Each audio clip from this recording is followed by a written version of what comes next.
When was the last time your family called? Not to ask you for something, not to pass on the news or to share a problem, just to ask you how you're doing. Most of us who left home believed distance would be temporary. A year, maybe two. We told ourselves we would go and build something and come back and everything would be the way it was. But time is a way of quietly rearranging things without asking our permission. Every relationship that is not intentionally invested changes over time, whether we notice it or not. Picture a WhatsApp group, you know the one. Almost every African family in the diaspora is one. It has a name like family updates, home news, or something your oldest uncle named when he first got a smartphone. Monday morning, a message from a cousin, there is a problem with school fees. Can someone help? Tuesday, a voice note from home, the roof needs attention, the rains are coming. Thursday, a forwarded message about an emergency, someone in the family is in hospital. Can people abroad contribute? Saturday evening, a message from a sibling asking if the transfer went through and when it will be enough. Now look at the message in the opposite direction, from the people abroad back to home. Transfer receipts, confirmation that the man was sent, apologetic voice notes explaining why this month's amount is small, promises about next month. Nobody asked how anyone is sleeping. Nobody sent a voice note just to hear a voice. Nobody remembered their birthday in the group without it being a money request. Nobody said I miss you and meant only that.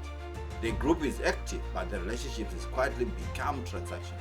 Not because anyone planned for it, but because time and the distance and the exhaustion and the financial pressure has slowly changed what communication is. Here is what sits underneath that WhatsApp group.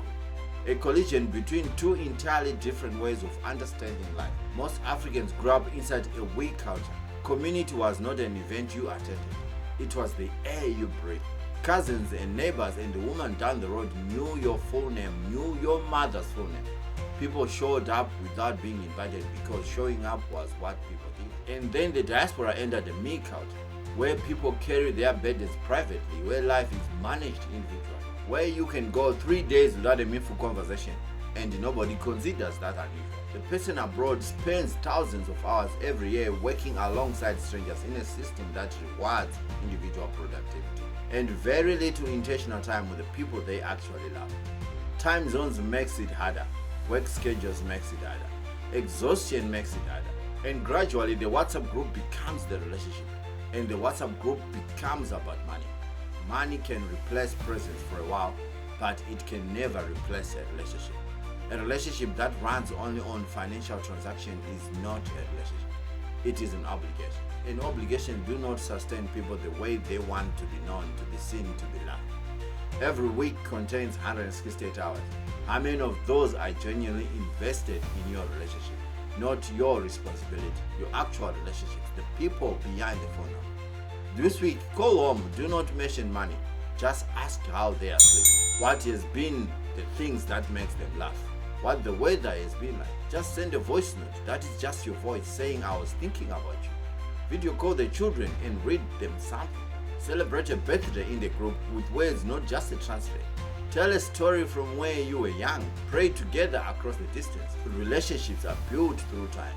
Every moment of genuine connection is a deposit into something that cannot be bought. And every week that passes without that investment is a week of distance quietly growing.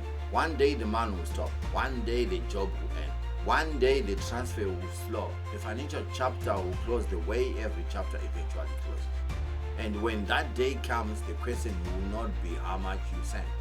The question will be who is still there, who still knows your voice, who still calls just to ask how you're going. Your family does not just need your money, they need your moment. Because money can support a life, but only time can build a relationship.